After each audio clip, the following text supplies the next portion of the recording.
Welcome to Rajya Sabha Television. The Minister of External Affairs S Jaishankar is addressing the media on the achievements of the Ministry of External Affairs in the first 100 days of the present government. Let's take a listen. Good afternoon, and let me say what a pleasure it is to see all of you here. This press conference, as JSXP just told you, is to share with you what we believe are our achievements over the first 100 days of the government. Before I come to that, let me emphasize that actually in the case of the Ministry of External Affairs, it started on day one with the invitation which was extended to leaders of the BIMSTEC to join in the inauguration, in the swearing-in ceremony of the new government. Now, I would like to provide you a little context here before we actually come to the achievements of the 100 days. And the context is the broad foreign policy approach. And I think all of you know that we've developed that conceptually quite a lot over the last 5 years. So I'll walk you a little bit through that concept and its evolution. But in the case of Ministry of External Affairs, you would also appreciate that a lot of the achievements, in a sense, this would be an activity-based account because a lot of it would be visits and interactions and conversations which would lead to outcome, some immediate but some over a longer period of time.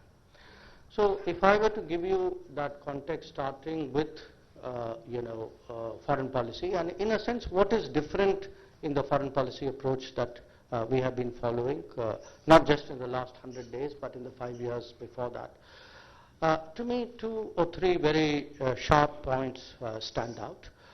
One, of course, is that much more than before, there is a linkage, a very strong linkage between what we are doing at home for national, economic and social progress and what we are doing abroad in terms of diplomacy. That we are leveraging global capabilities, global technology, global best practices, global resources, partnerships in many ways. And you can see that if you were to today look at a visit, incoming, outgoing, a summit, you see many more economic outcomes, more technology or project-based decisions, often, say, for example, whether it's smart cities or cleaning rivers, a lot of best practices. So the collaborations in many ways, I think, have become a much more salient part of foreign policy. And here there have been sort of 5, I would say, big hubs for this. North America, Europe, Northeast Asia, ASEAN and the Gulf. There are other relationships also which I will touch on. The second difference again would be a much stronger connection between our national security interests and foreign policy. That if you, again, whether you look at the relationship, you look at the activities, you look at the capabilities that we are trying to develop, this correlation between what are our national security goals and what are our foreign policy goals, I think, has also become very much stronger. Now, naturally, the foreign policy of every country, there is a standard international relations sort of exercise at play. Nations sort of compete with each other to increase their influence. Everybody wants to increase their footprint. But here, I think, again, my third point would be that our ability, our appetite to shape the global agenda today is very much more than it was before. And you can see that in an area like climate change. I think you will be seeing that as the SDGs implementation unfold. I think today, if you look at the big debates at multilateral forums, at G20, at BRICS, you will see that the Indian voice, the Indian views are today heard much more clearly. The diaspora is, of course, the fourth and in many ways a somewhat unique aspect of our foreign policy, and that is underlined by what is going to be coming up very soon in the United States, which is a big diaspora event in partnership with our Indian American community. In terms of how, again, we broadly see the world, there's a, we've had the view that there is a rebalancing going on in the world, that the world is moving towards growing multipolarity. And growing multipolarity really means multiple narratives, that India has to be seen, India has to be heard, India has to be, in a sense, contributing in many ways, and India's personality on the international stage has to express itself. That's happened, say, through a vehicle like the International Day of Yoga in the past, but in the immediate, particularly in the last 100 years, a lot of our energies have gone into the celebrations and events, the commemoration events which mark the 150th birth anniversary of Mahatma Gandhi and the 550th anniversary of Guru Nanak Dev Ji. Now, in addition to all of that, I think we, of course, like any other country, would want to put out our narrative, our specific interests. And in the last 100 days, again, some of that has gone to the message of change, the vote of confidence that the government got from the electorate, the fact that we are back, what that means. Also issues like, which have had some foreign policy resonance, like the changes to Article 370, and of course some of the longer standing issues, especially cross-border terrorism. Now, in terms of what we have seen, and I would say in the last 100 days, the first circle of priority is neighborhood, and rightly we call it neighborhood first. And again, many of you are familiar, neighborhood first is about connectivity, it's about commerce, it's about contacts. And we've had Prime Minister, in fact, begin his foreign travel, as he did previously, in the neighborhood with Maldives. Since then, he's been to Sri Lanka. After Maldives, he went to Sri Lanka, he's been to Bhutan. And I myself have covered Bhutan, Maldives, Bangladesh, Nepal. And we've had incoming visits from Myanmar, Sri Lanka, and Afghanistan as well. And what we do expect to see going forward is a continuation of this generous, non-reciprocal policy towards our neighbors, which will focus a lot on projects, on people-to-people contacts, on business contacts. And we hope really to build a stronger, better neighborhood, but recognizing that we have a unique challenge from one neighbor, and that until the issue of cross-border terrorism is successfully addressed, and until that neighbor becomes a normal neighbor, that would remain a challenge. Moving on, in the extended neighborhood, again, in many ways, you know that there were initially political sort of divides after independence, which prevented us really from harnessing the full possibilities of culture and history and economics out there.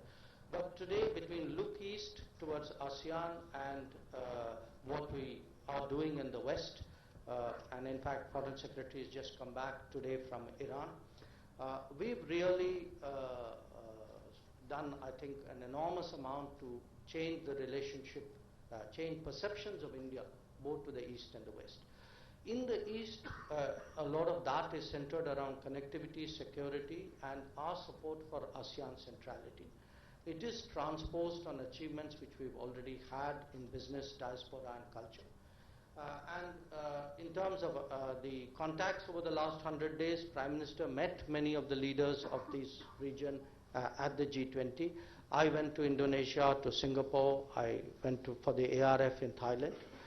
In the West, it's equally important. It's been a newer story. This has been, in fact, largely over the last 5 years that we've taken the relationship to where it is today. It's always been important in terms of energy and diaspora. I think today you have a very large investment relationship, an important security, stability relationship, where we have a lot of common shared concerns on radicalization and counterterrorism.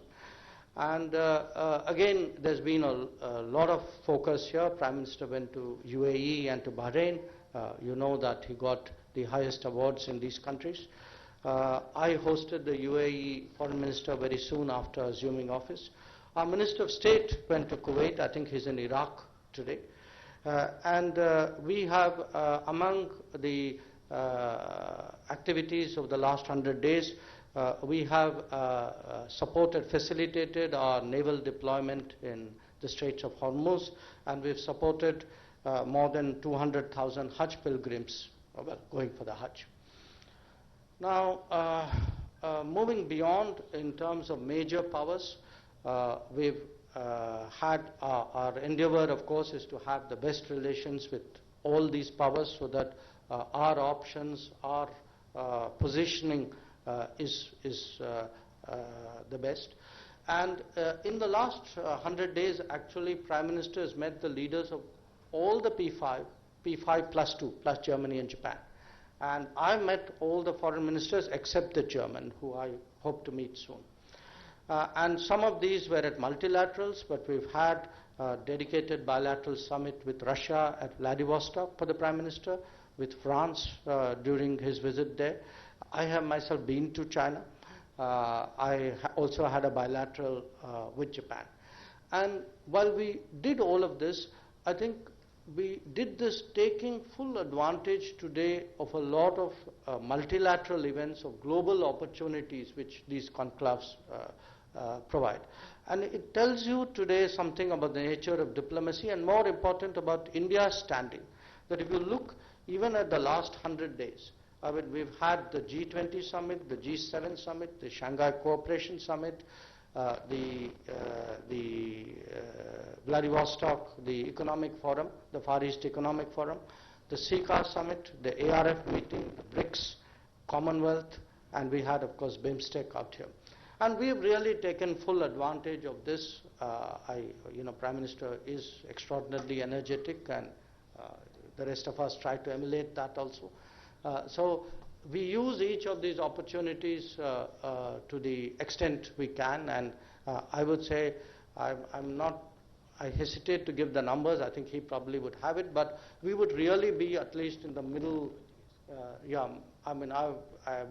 He says 28 for Prime Minister's meetings. Mine would be more, partly because of more events that I've attended. In Africa also, we've been very active in the last 100 days, and we regard it today as a focus continent. Our vision for Africa was spelled out by Prime Minister last July at Uganda. And the 18 embassies which we have decided to open are all in Africa. They are opening, many of them as we speak. And we actually had a sort of, in the last week, we had a sort of analysis of, sitting with the AU, a stock taking of where we are. And I think we are largely on track in terms of our Africa commitments. We had made a commitment of $10 billion of lines of projects in lines of credit in Africa. We've crossed 6.5. We've committed to $600 million of grant. We've actually reached 700 million. We had agreed to train 50,000 people in different areas. We've reached 40,000. So the Africa account has been actually extremely energetic. Honorable Rashtrapati Ji had visited Benin, Gambia, and Guinea. In fact, the first head of state visit we hosted was from Zambia, and Minister of State Muralidharan Ji has gone to Nigeria, Cameroon, Togo, and Cote d'Ivoire. We've also seen activity in Central Asia. Prime Minister went to Kyrgyzstan for the SCO summit. I went to Tajikistan for the CICA summit. Europe has also received a lot of attention in the last 5 years. Prime Minister himself has led from the front. And again, we see Europe as an important development partner as for technology capabilities of various kinds, and the fact that we are market economy, the fact that we are democratic societies, I think brings us together.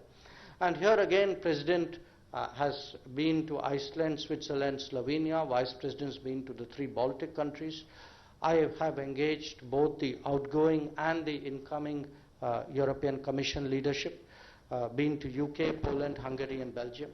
And of course, we've had meetings with all the major European leaders at the multilaterals.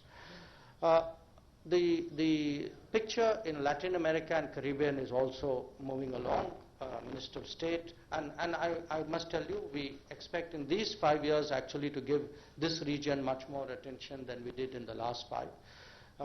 So Minister of State has been to Argentina, Peru, Colombia, and the Dominican Republic. General V.K. Singh, who was minister with us earlier, went to Brazil. And we've had incoming visits from St. Vincent and Grenadines, and today, in fact, I had met the Foreign Minister of Grenada.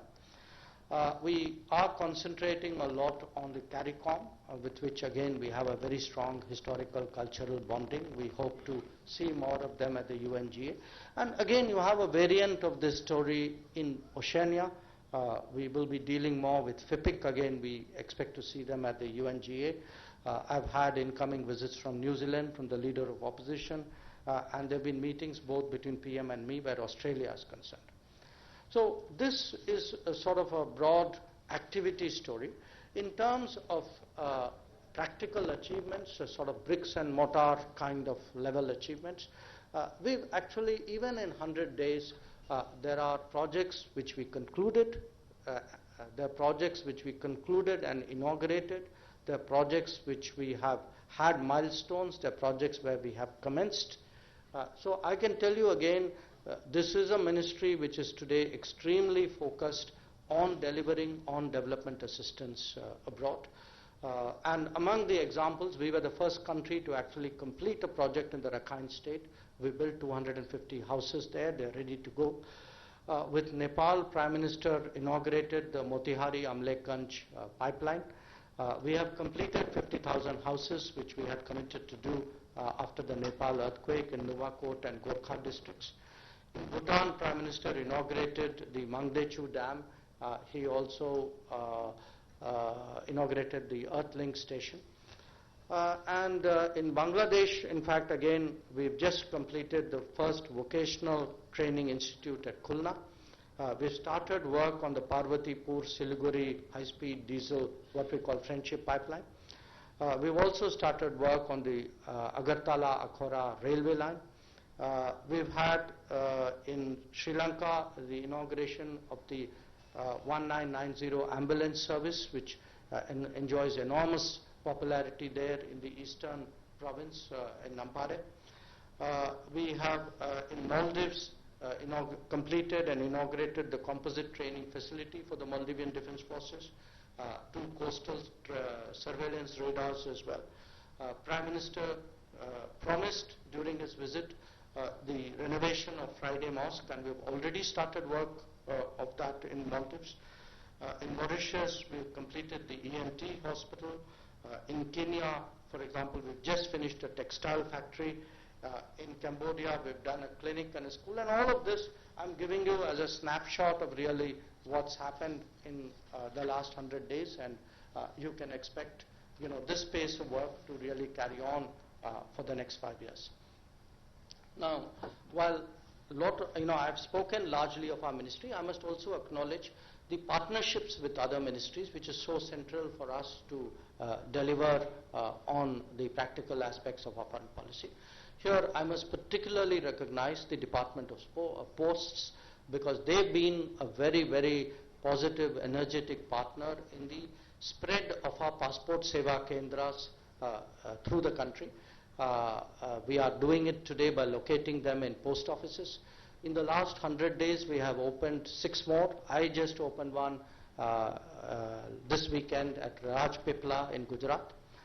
And similarly, we have partnered with the Human Resources Development Ministry. Yesterday, we had a function here. This was our largest initiative with the ASEAN, where we announced 1,000 postdoctoral scholarships at IITs. which I think would certainly in educational cooperation, in science and technology side, would be among our major initiatives. So that broadly is a picture, and I would be remiss if I did not also acknowledge actually the support that we've got from the Ministry of Finance. When I looked at our budget figures, I felt that they had done justice to a foreign policy which was more ambitious, which had a larger vision. In fact, when I look back today, the foreign ministry's budget is about 40% higher than where it was in 2014. So that gives you a sort of a sense of how much support we have got from the Ministry of Finance. So let me conclude by saying really my sense of these 100 days is that we have picked up on where we left off over a 5-year period. I think the sort of the vehicle is already in 4th, if not 5th gear.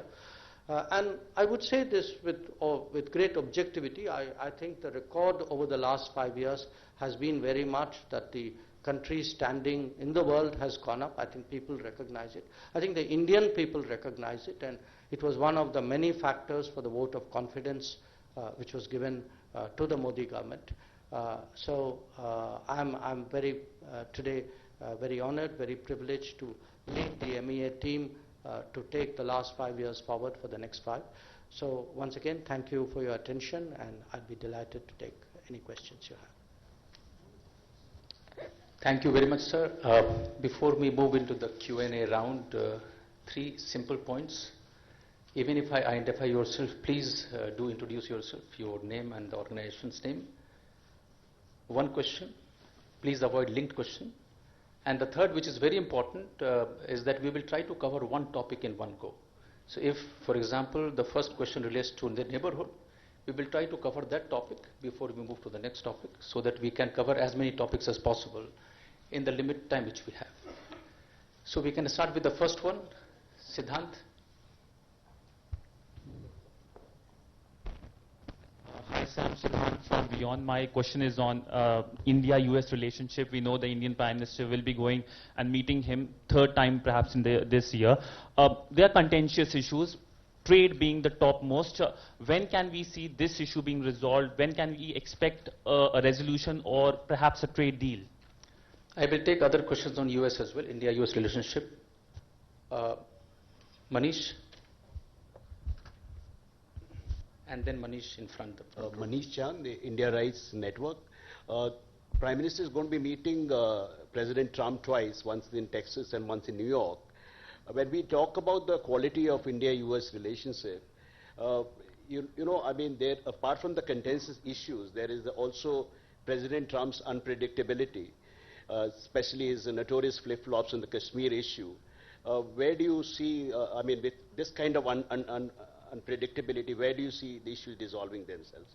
Thank you so much. Thank you, Manish. Smita, you have a question?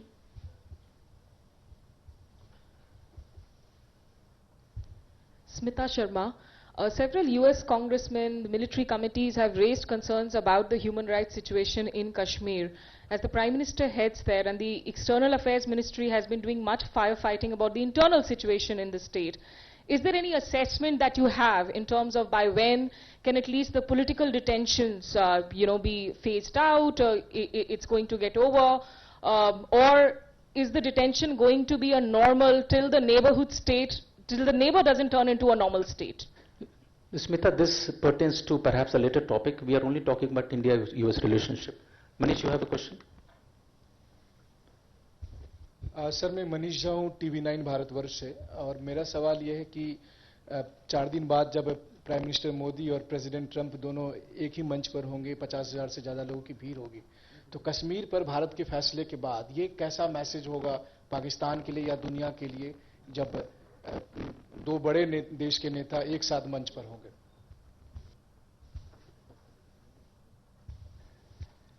Nanima, you have one? Maybe sir, the last one before.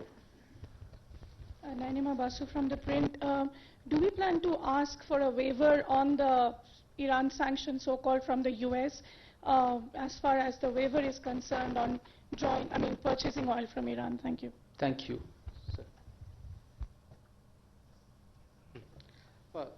Look, there are some common elements in the questions which you have asked. So rather than go question by question, I'd go sort of subject by subject. Let me start with India-US and the trade issue. And you know, I think somebody described it as contentious. Somebody used the word unpredictable. I mean, that was not the relationship. That was a person. But first of all, let me make this point that India-US relations have come a long way. I mean, look today at the quality of the relationship, look at the amount of trade, look at the political comfort, look at the security cooperation, look at the movement of people, you know, whether you look at the business, at students, at research. I mean, there is no facet of the relationship today which hasn't sort of gone upwards really over the last 20 years. And it has gone through you know, repeated changes of administration. I mean, it was, you know, Democrat, Clinton, then George Bush, then Obama, then Trump. And the trajectory was always upwards. And even today, even as we are planning, for example, like an event like Houston, the thinking is from our side is actually very bipartisan. And from their side also, the approach is very bipartisan. So the first thing I want to reassure all of you, the relationship is in very good health. Okay, I'm very satisfied about what has happened in the last few years. I'm very optimistic about where we are going. Now, as the relationship grows, as any relationship grows, there will be issues. I mean, the only way you cannot have a trade problem is if you don't trade. And trade problem, by the way, often happens with people you are closest to, because actually it's with them that you do the most trade. So its trade problems are normal. In fact, in many ways, they're reflective of a very substantial relationship. So now let me give you my prognosis on the trade issues. We've been talking to the Americans. We've engaged them for many months now. Certainly that in that 100-day record, I mean, this is not my remit, it is CIM's remit, but certainly there have been a lot of conversations over the last 100 days. And I have always been optimistic that, you know, the time will come when after a lot of these exchanges, mostly at a bureaucratic level, there would be an effort to take it to a higher level, then sit down and see where we can find a sort of a common ground where there's give and take, and find ways by which it works for both of us. So my expectation is that, you know, some of the sharper edges that many of you seem to have picked up, that they would be addressed in some form in the not too distant future. Exactly which ones? I mean, all that is really the Commerce Minister's remit. But again, I would say, even if I were to take that as a given, I would point to you a glass which is 90% full, rather than a glass which is 10% empty. I will look at all the actually activities, the business deals which are taking place, and take that really as the state of the relationship. Now, there was a reference to, there were a number of issues, questions about centering around Houston. Okay. Look, the Houston event is the third time the Prime Minister would be doing a major community event in the US. Madison Square Garden was the first in 2014, San Jose was the second 2015, and then he hasn't been to the US at any length of time till now, so Houston is the third. And I regard this as a great achievement of the Indian American community, that if today there is an event of this size and you have someone like President Trump coming there, I think this shows really where that community has reached, how it is regarded in the United States, the respect that it commands out there. The fact, I mean, we will see in Houston what the turnout is. I think in many ways it is obviously achievement of the community. Having said that, I mean, there's no question that the community definitely today stands more motivated, more inspired, more united by the fact that somebody like Narendra Modi is the Prime Minister. So I have every expectation, having seen and participated in the earlier two events, that this too would be extremely successful. Now, regarding President Trump's presence there, I mean, I think it is a matter of great honor that he has chosen to come there to accept the invitation from the community to be there. And obviously, we would welcome President Trump in the warmest possible manner. Now, there were two questions regarding, what is the, I think it was your question, message to Pakistan, etc. Look, finally, countries develop a reputation. Okay. I think, if I remember, it was in Kabul, or I think it was in Herat, Prime Minister made that remark about information technology versus international terrorism, how one country both have reputations for IT, but IT means different things. So today, I mean, my sense is it's not just Pakistan. I think whole world will be watching the Houston event and take lessons from there about what Indian Americans have achieved, what India and the United States, the state of the relationship today. So I think there are multiple messages there. I mean, obviously, it's for the Pakistanis to read what they wish to into it, and I would say the same applies to other people in the world as well. And look, beyond a point, don't worry too much about what is the what will people say on Jammu and Kashmir, etc. Because let me tell you one thing: there is complete predictability about my position. Okay, my position has been clear since 1972, and my position not going to change. And at the end of the day, it is my issue. So on my issue, my position has prevailed, will prevail. So don't worry too much about those aspects of it. Regarding the Iran sanction issue, look, we have had conversations with the Americans on Iran. Our interest is in affordable, predictable supply of energy. There have been, Iran is, the situation is not a static situation. There are a lot of conversations. There are a lot of moving parts to this issue, some of which surfaced at the G7 meetings on the sidelines. So let's see where it goes. I left out one question there, I think yours, Smita. Look, you've had people in the Congress, some of them making comments or writing letters or whatever it is. I've spent a lot of my working life dealing with the US, and in fact I started by dealing with the US Congress. US Congress says a lot of things because people go to individual members of Congress. Now what they say is not necessarily a function of their knowledge on that particular subject. Okay, they say things often because somebody comes to them and says, I think you need to say this. Sometimes they could have a view, and mostly the views would be transposed from their own experience. But to anybody, I expect to be in Washington at some point of time fairly soon. And frankly, if I were to meet a member of the Congress who raises any of these issues, I would ask them, saying, look, you have confronted terrorism. What was your response? You have confronted separatism in your history. What was your response?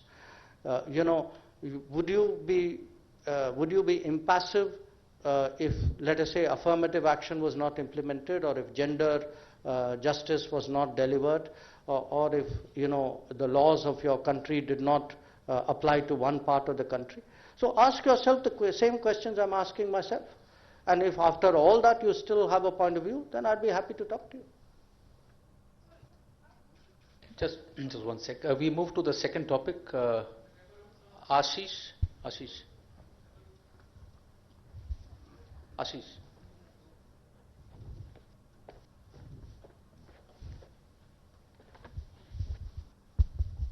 Good evening, sir. This is Ashish Singh from NewsX. I have a question related to China. There have been a lot of reports of some confrontation or skirmish along the LAC between India and China. It has been raised by the armies, and it has been raised by one of the BJP MPs as well, and there were some reports of the Chinese nuclear submarine also being detected by the Indian surveillance aircraft. Any of these things have been raised by the Indian government in the diplomatic structure with China, either the embassy or Beijing level, and any confirmation on development on Xi Jinping's arrival location and date in India? Thank you, Ashish. Any other question on India-China relationship? Akhilesh ji? So, in relation with China, I have a question regarding that Chinese ships have been seen, coming closer to our establishment in Vietnam near South China Sea, and there are also reports that 7 of the ships, naval ships, who are also having equipped with fighter, machines, they are in the, Indian Ocean. So, what type of relationship we are predicting with China in case of Prime Minister Narendra Modi is going to have informal summit with President Xi Jinping? Thank you. Here, second row.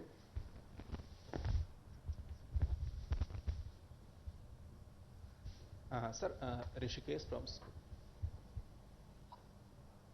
from Sputnik News.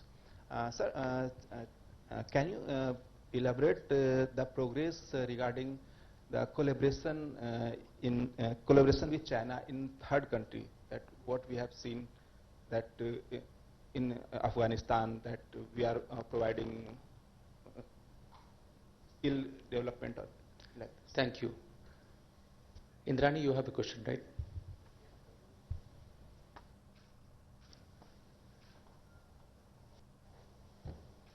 So Wang Yi, not in his foreign minister avatar, but in his special representative avatar, was supposed to come here earlier this month, but he didn't. And we were told that we rescheduled the meeting. If you could tell us why, and if you have a sense, could you give us when we might expect the next round of border talks with the Chinese? Thank you. I'll take 2 more questions. Rajesh? Good evening, sir. This is Rajesh from the Wall Street Journal. Wanted to ask you, what's the government's stand on allowing Huawei to participate in 5G trial? Are we going by what US says, or we will be adhering to our national interest? Thank you, Rajesh. Can you pass on the mic at this end? I'm Stacy from Hong Kong Phoenix TV.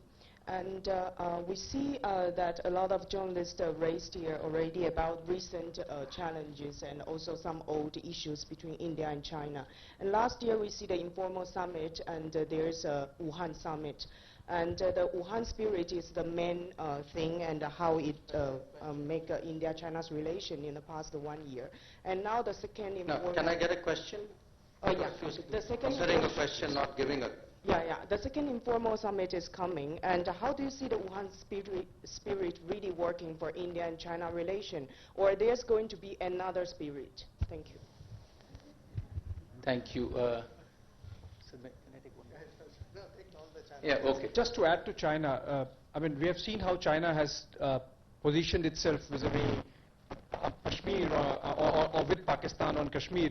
Were we a little lukewarm vis-a-vis Hong Kong with China? Like we were not very as strong as the Chinese were with the Pakistanis on Kashmir. Thank you. Sandeep, second row.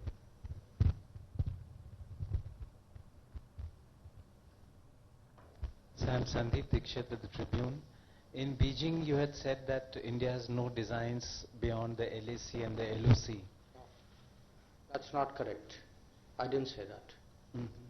So if you could please come to the question. I can tell you what I said later, but that's not accurate. Is that the question already? No, I was going to go ahead, but if it's not accurate, then I can't. Thank you.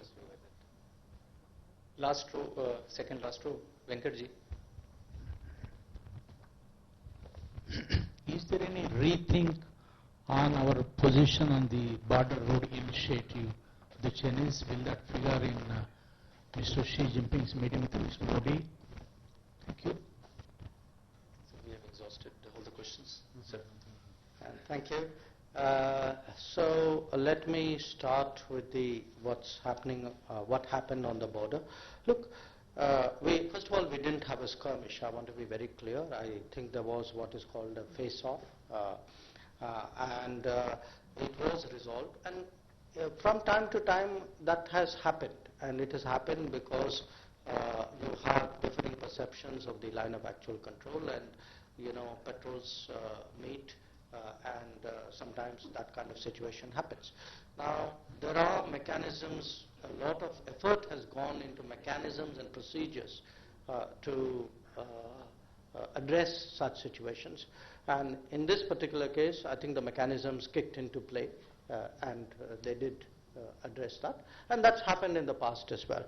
There were two questions about Chinese ships reports of Chinese ships being in waters. Look, that's really an operational matter for the Navy. I don't think it's a diplomatic matter unless, there is some sovereignty violation for us. So I really, on that kind of issue, which is not our MEA domain, I don't have the knowledge and I wouldn't want to make a comment. On the President Xi Jinping coming here for the next informal summit, I think you'll have to be a little patient, and my friend here would be making his remarks, his announcement when we are ready to do that. Regarding South China Sea issue, we are working there in conjunction with the Vietnamese, and I think a lot of the responses to that are being handled by the Vietnamese, which is the way it should be. Are we doing third country projects? To the best of my knowledge, I think we did one for training on diplomats, Afghan diplomats. I think at the moment we haven't gone beyond that. On this question of Wang Yi as State Councillor reschedule, look, I do want, and this is not specific to this particular question, often people float dates, okay? For me, no dates are dates until Ravish Kumar says so, because, you get speculation of various kinds, then, because let's say you take a visit, somebody offers me 3 sets of dates, okay? And often it comes out in public, or maybe one part of it comes out in public. Then somehow impression is created that we committed to something and we didn't do it. We don't take a call until we actually take a public call. And until we take that public call, and it even relates to other issues we've discussed, don't take that as a final decision. There was no rescheduling. So at this moment, I think the National Security Advisor, who's our representative SR for those talks, he was preoccupied. So it was one of those things which didn't happen. So I don't think more should be read into that. Regarding Huawei, look, we will take a call, not just on Huawei, we'll take a call on 5G, once I believe there's a complicated process of trials and, how that moves. Again, I think people are unnecessarily politicizing it. This is about telecom, it's for the telecom department to look at it. There are technology implications. There could be other implications which whoever is the other agency would look at it. But somehow again the impression that this is a choice which is going to be a sort of a foreign policy choice. I don't think that's accurately perceiving or assessing that issue. On the Wuhan spirit, what is it we are talking about? We are actually talking about a very unique meeting between leaders of 2 important countries who spent 2 days in very comfortable, open conversation with each other on a range of subjects. It wasn't, in the past, a lot of our discussions were very choreographed, they were very formal, they were with a pre-set agenda, whereas this was much more open, it was much more freewheeling. And the real value that we saw in it was that it is important for India and China, who are both countries who are rising powers, to find equilibriums, because each one of them has their own expectation of the world and of each other. Now, the sort of the principles that underlay, in a sense, the Wuhan conversations were from Astana, which was that our relationship should be a source of stability in an uncertain world, and also that where we have differences, those differences should not become disputes. Now, all of that remains so. So, I'm sure as and when the second informal summit happens, that it will be it will happen in as warm a spirit as Wuhan, or maybe warmer, depending on the temperature of the location of that place. But my sense is that commitment to have those kinds of conversations remains strong on both sides. Somebody asked me something on Hong Kong. There are developments in Hong Kong. Obviously, given that we have investments there and we have a community there, we are watching it with great attention. On the yes, your question, Sandeep, about what I said. Look, I didn't say about. Let me tell you what my recollection of what I said, and my recollection should be reasonably good. I actually said that what we have done has not changed the external boundaries of India. Okay, that was what I said. And regarding the BRI rethink, the answer is no. Just hold on. Vinita? Let us see what the question is first. So my question is on Pakistan. First, the abrogation of Article 370 has happened. We have seen Pakistan trying to internationalize a bilateral issue, which was something which was bilateral so far, using threats to jihad and nuclear and weapons and war. The world has responded saying that it is an internal matter of India. So do you think that we still can have a bilateral dialogue with Pakistan, and can Kashmir be part of that, among the issues that can be discussed with Pakistan? Thank you, Vinita. Sir, we will take all questions on Pakistan plus neighborhood. Pranay? Sir Pranay Upadhyay ABP news से आप UNGA के sideline पे जो SAARC foreign ministers की meeting होगी आप उसमें attend करेंगे तो पाकिस्तान के फॉरेन मिनिस्टर से जब आप रूबरू होंगे तो क्या मैसेज होगा जो आप कन्वे करना चाहेंगे और खास तौर पर पाकिस्तान की तरफ से जिस तरीके की जिहादिस्ट लैंग्वेज आई है भारत और भारत के नेताओं के खिलाफ उसको लेके क्या मैसेज सार्क के प्लेटफॉर्म से आप कन्वे करना चाहेंगे पाकिस्तान को? Thank you. I will go to this side. Ranjit ji. Mr. Minister, India has sacrificed a lot and contributed a lot for peace and development in Afghanistan. In spite of this, India has been sidelined from the peace process. How do you view the emergence of Taliban as a major factor in Afghanistan and the possibility of Taliban taking over government in Afghanistan? Thank you. Second row here.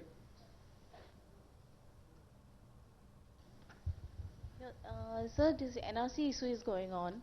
And NRC issue, CAB and setting up tribunals. Tribunals agenda is detection and deportation. These three issues are interlinked and concerned with the foreigners issues. And still you are not taking, India government is not taking up this issue with the Dhaka, and you said this is our domestic issue. How it can be domestic issue? Please elaborate, sir. Thank you. Yeah. Fourth row. Yeah. मैं sir Shrikant Bhatia हूं. संवाद Sindhi newspaper है sir मेरा. Sir Pakistan में पिछले 2 दिन से हिंदू सिंधियों के मंदिरों पे अटैक किए जा रहे हैं. कल एक सिंधी लड़की का वहां पे मर्डर हो गया और काफी तोड़फोड़ मंदिरों में की जा रही है. काफी मीडिया में भी आया है. भारत सरकार ने इस बहुत ही करंट इशू को किस संज्ञान में लिया है? Thank you. Parikshit.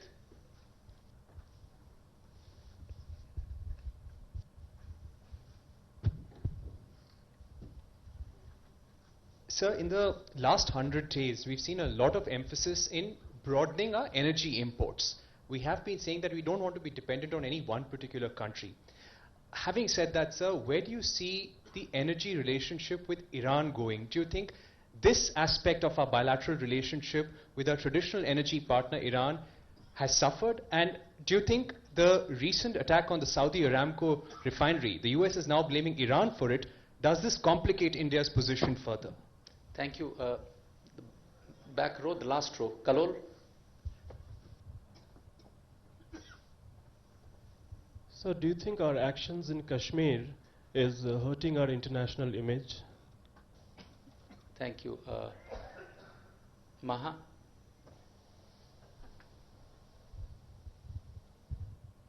Sir, this is on Pakistan with regards to Kulbhushan Jadhav.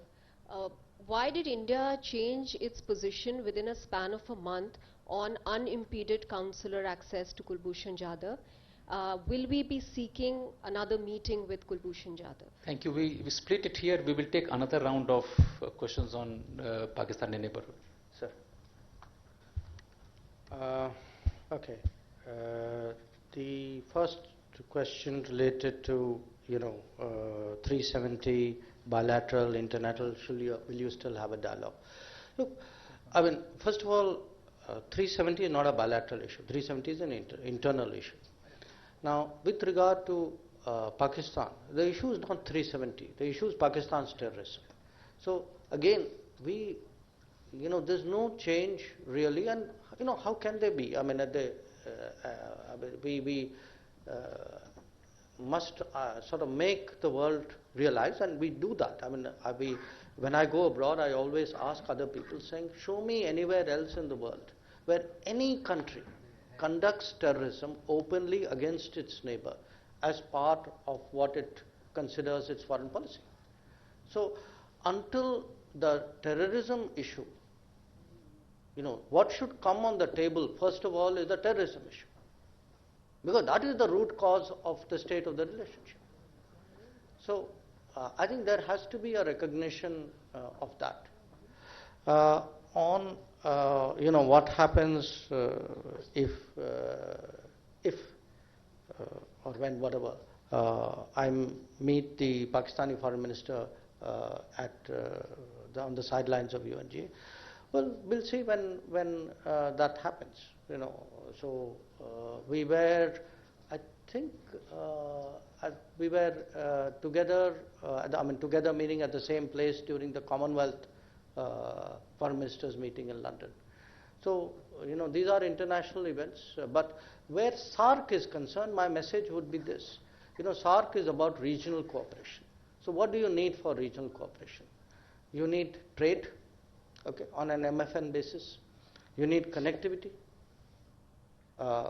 You don't need terrorism. So if you were to look at the future of SAARC, which country is today actually promoting SAARC and which country is today impeding SAARC? I think that's an issue which all of SAARC needs to reflect on, and I'm pretty confident every other member of SAARC knows what the answer to those questions are. On this issue of Afghanistan, look, let me tell you, we are wired in to pretty much what's happening in Afghanistan on a fairly regular basis and a fairly effective basis. So again, somehow I don't need to be at the formal meetings to have influence or have a view or shape the outcome. There are many ways. I mean, for me, first of all, having a relationship, a good, strong relationship with different political forces and the government in Afghanistan, that itself is a huge asset that I have. So I wouldn't be that shall I say, defensive about where we are on Afghanistan. We have interests, we have views, we know how to make those felt. And I can tell you that as developments will happen, you will see that there are ways by which Indian diplomacy will make its interests and its objectives understood and factored in by the international community. On the NRC issue, look, what is NRC? NRC is an enumeration of citizens that any country does. I mean, it is obviously a sovereign right of a country. And the NRC exercise is obviously an internal exercise. So that is the limited point which we have made. Regarding Pakistan, minorities in Pakistan, I think the numbers which, if you, this is not a new thing. I mean, here is a country which today is waxing eloquent about other nations. I mean, look at their treatment of minorities. I think the minority numbers have come down dramatically in the last 70 years, I think to a point where they probably don't even put it out publicly anymore. What is happening now in Sindh, I mean, that's not the only thing which has happened in the last 100 days. You had also those cases of abductions of those Sikh girls. So there is a continuing story, and it's pretty pervasive in that country. And I think if there is today really a human rights audit, objective human rights audit in this part of the world, I can pretty confidently assert who will come last in it. Regarding energy issues with Iran, our interest today is in access to affordable and predictable energy sources. We are in dialogue with all suppliers, including Iran. I think the issues which have come up are not of our making. I think the Iranians understand that. So we have to see, whether the landscape changes and what the possibilities thereafter hold. On your, somebody asked a question there, Kashmir and international image. I think the international community understands by and large what our objectives were in modifying Article 370. I think as you explained to them that this was a temporary provision, which is not something which often, I don't see that word used so often in the analysis of events. But when you tell people, look, this is the history of Article 370, that it was a temporary provision. The meaning of the word temporary is that it has to come to an end. That this provision had actually become dysfunctional, that it was being arbitraged by a narrow set of people for their own gains, and that by doing that they were impeding development, and that lack of development was feeding a sense of separatism, and that separatism actually has been utilized by Pakistan to carry out cross-border terrorism. I think most people do understand that flow of logic out there. And if you pose to them this question that, look, here's an incoming government. An incoming government, what does it do? It has two choices. Either it continues the policies of the last 30 odd years, and you know the casualties, the costs of all of that. So we know what didn't work for 30 years. So choice one is what did not work should be continued for the future. Or choice two is try and do something very differently and to try to change the landscape and find actually more effective answers for what is a very challenging situation. And again, if you put all of this, and they are well aware of the cross-border terrorism. I mean, there's today no country in the world which says that is not happening. So my own sense is that there is a growing understanding of what the logic of doing all of this is about. And finally, on the Kulbhushan Yadav issue. Look, on the Kulbhushan Yadav issue, our objective was one, to seek access to him, to ascertain his well-being. At the same time, seeking access to him was one step in eventually, providing that remedy which the International Court of Justice has mandated it should, and finally, finding a solution which would bring an innocent person back to his country. Now, we had to look at a variety of factors and really see what is the importance you put at this time to ascertaining his well-being. And we thought that ascertaining his well-being is a priority issue at this point, and we wanted to begin the proceedings, however unsatisfactory they may be. You know, whether the Pakistanis carried out in letter and spirit what the International Court of Justice wanted them to do, I think the answer is obvious to all of you. But nevertheless, I think there was the well-being factor in our mind.